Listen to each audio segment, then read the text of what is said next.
coming You've done up. a lot of study on these things, and it's fascinating to you to try to figure out how white people became smarter than the rest of the world or anybody else in the world. Is that fascinating to study that and to try to come up to that standard? I think it's fascinating that white people created a story that they were smarter. So to What kill a happened? child is not worse than slavery? You're talking about ending a fetus? To kill a child inside the womb, is that So worse than slavery itself? I think we're talking about apples and oranges. But the child is in the womb, so the child's subject to the master, right? The mother. I don't believe it's a child when it's a couple of weeks. But it's still subject to the mother, right? Whatever you call it. Yeah, it's the mother's body. And so the mother is the master over the child in the womb. The fetus, yes. And so the master decides, I don't want this child. I don't want this fetus. Let me kill it.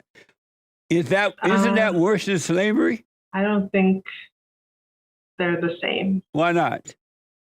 Because chattel slavery was done to millions of Africans over hundreds of years, and it was designed to build wealth for white people. Amazing. You are, as you mentioned, you are an anti-racism consultant. Can you define racism for me? Sure. I think racism is discrimination and bias towards particular racial groups. And those behaviors happen at an individual level, institutional or systemic level, and at a cultural level, where one race is deemed as superior to another. And what is anti-racism or anti-racism? You talk about that too.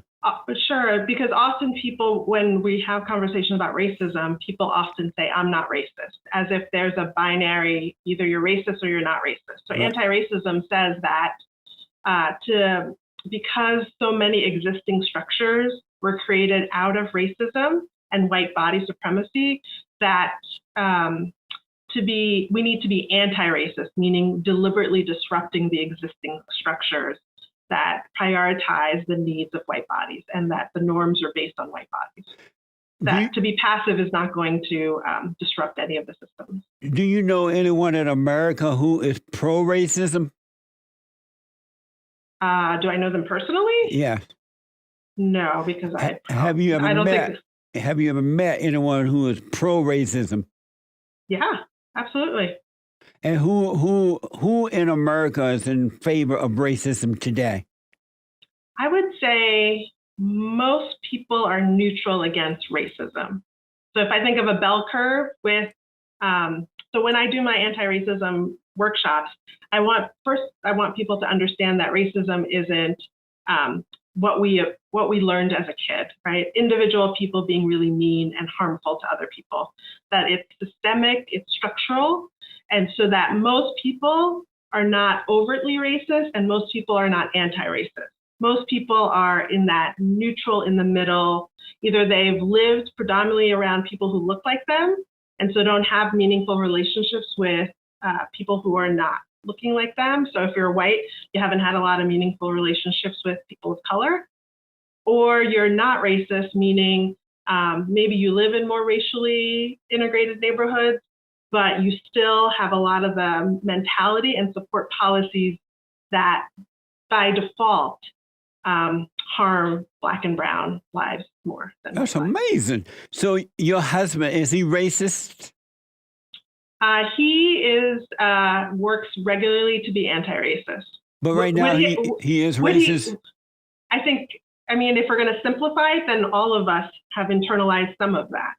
So he would have totally said at one point, I have racism within me. So your husband is racist? Well, all of us. I could say you are, I could say I am. I mean, if we're going to go with very simplistic, then all of us, right? Because if we've spent some time in the United States, we've internalized bias about different groups. And so, I'm a little black and slow here, so I'm sorry. Are you saying your white husband is racist? I'm saying that everyone has that in them because they've been indoctrinated into the United States. But how about your husband?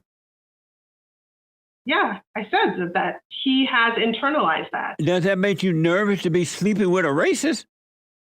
Well, in theory, I could be nervous moving around in the world because I'm just saying that everyone has that in them. Why didn't you marry a black man who is not racist? I think there are black men who are racist. But why didn't you find one that's not so you feel safe at home? But I do feel safe at home. Oh, you do? How do you feel safe sleeping with a white racist?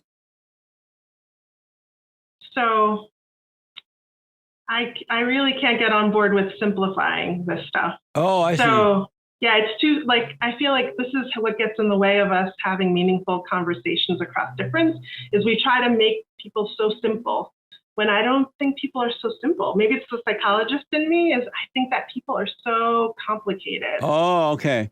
You prefer complication over simplicity?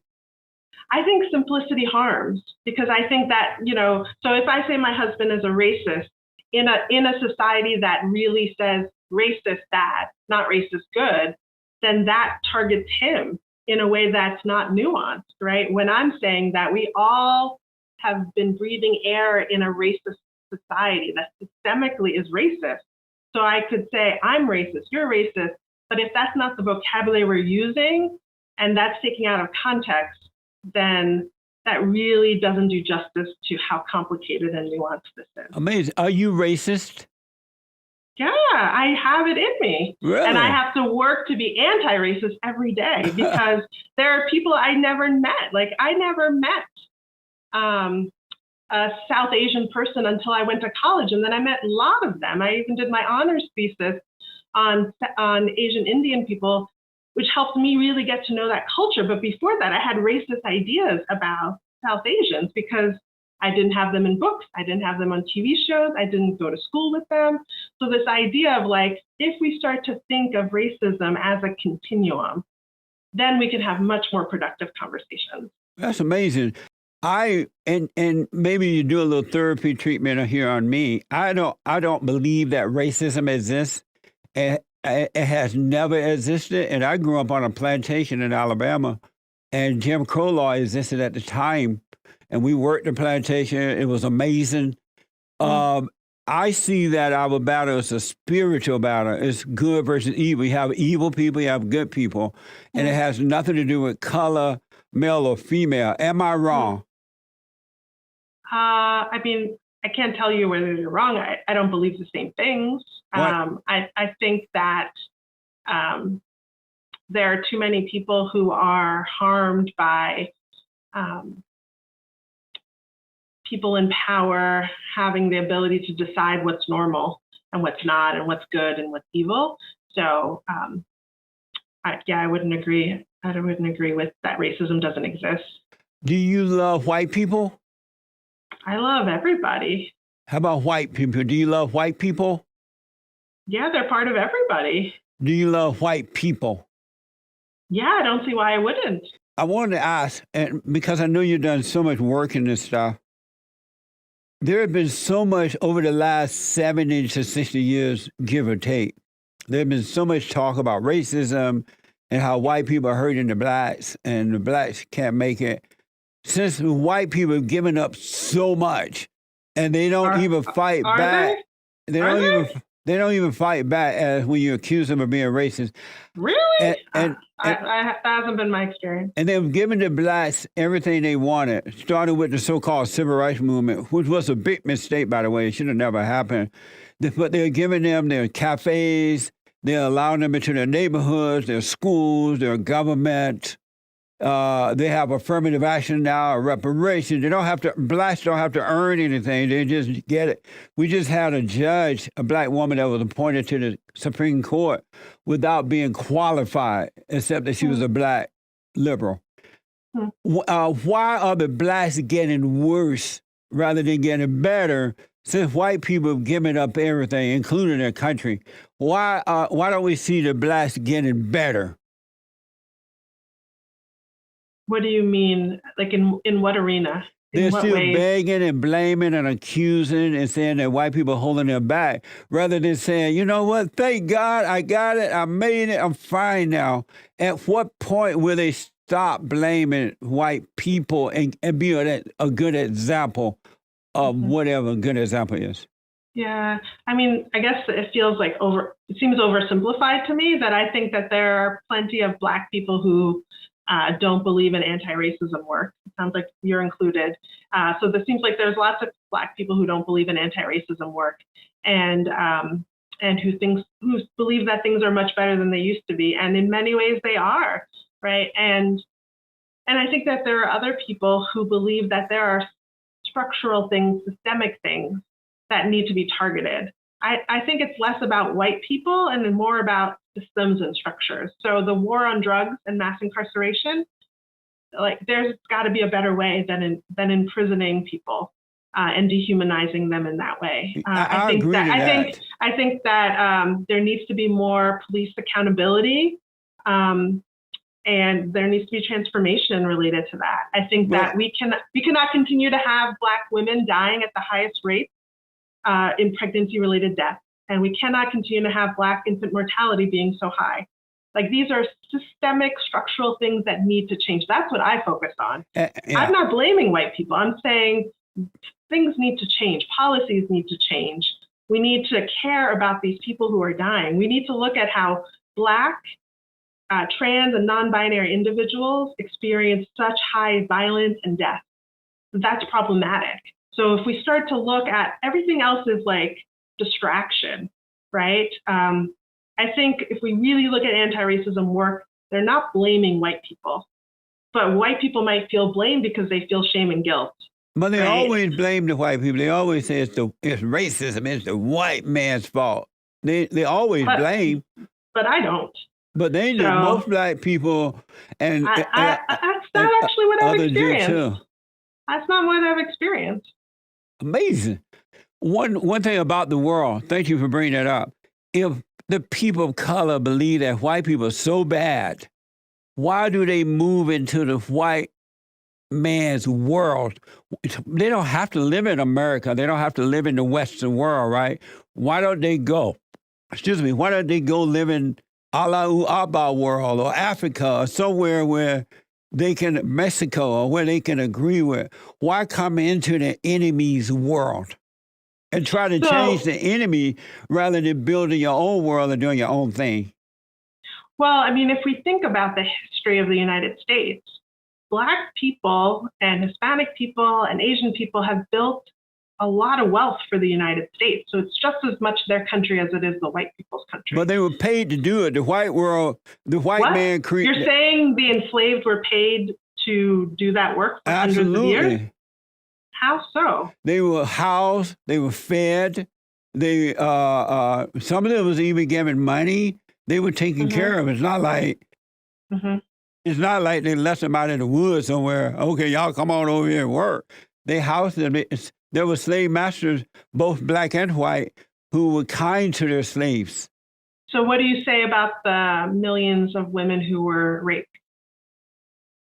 Well, I don't know if that number is true, because I noticed that the people who hate white people, they tend to distort history in order to meet their own need. You know, so how do you explain this desire for power and wealth? All the children that came from those women who were enslaved and assaulted by their masters? Well, they were not enslaved and assaulted by them. They had babies with the man because they have, just like you're married to a white man. You're not enslaved, right? But I chose to be in relationship with him. And so there's those women, they want to be with a white man. Okay, so here's the misogynoir, right? Which is this hatred towards Black women, right? This idea, I mean, part of assault is about power, right? There is no way that those two are coming into a relationship on equal footing when one person owns another person and they are their property. And the law even says, you as the master can do whatever you want to your property. But when you... So those were the Black codes. Those were the laws. But it wasn't as extreme as the Blacks and others are pretending that it was. If you look at history, you could see how many children were enslaved. And we start to But look at those the were the lighter days, though. skins. If children were Those enslaved, were the children are days. still being enslaved today by Mexico people, the Mexican cartels and things like that. No one seemed to care about that. They're enslaved in the body of the woman because if the woman decides she doesn't want that baby to come out, she'll kill it in the womb. Isn't that enslavement? And that's worse than slavery, by the way, to kill a baby in the womb. I know you agree with that, right, being spiritual. I believe in a woman's right to choose. So to kill a child is not worse than slavery? You're talking about ending a fetus? To kill a child inside the womb, is that worse than slavery itself? I think we're talking about apples and oranges. I think I don't even know what to say at this point because we have such a different lens of history. But the child is in the womb, so the child's subject to the master, right? The mother. I don't believe it's a child when it's a couple of weeks. But it's still subject to the mother, right? Whatever you call it. Yeah, it's the mother's body. And so the mother is the master over the child in the womb. The fetus, yes. And so the master decides, I don't want this child. I don't want this fetus. Let me kill it. Isn't that worse than slavery? I don't think they're the same. Why not? Because chattel slavery was done to millions of Africans over hundreds of years, and it was designed to build wealth for white people. Well, I agree with you that when the blacks in Africa decided to sell other blacks to the Arabs, and then the Arabs sold the blacks across the world, that was not good. But, the black was using the other blacks as money by selling them. That was not good. But it's still, to kill a child in the womb is still worse than that because at least if you're alive, you have a chance to run away. But if you're in the womb, subject to the slave master, the mother, then you have no choice for the mother to take you out. I want to ask you about... and this might be part of why I'm not religious and I'm more spiritual, is these kinds of stories and narratives that get perpetuated, I think are really harmful. In what way? What's wrong with telling the truth rather than making up stuff? But we're both saying that we have different beliefs, right? So who gets to decide who's true and who's not? Me? Mm-hmm. Each individual needs to know for themselves, right? Yeah, but it sounds like you're really interested in convincing people of something different. No. Versus helping them come to their own. No, I like to put the truth out there and point them to the truth.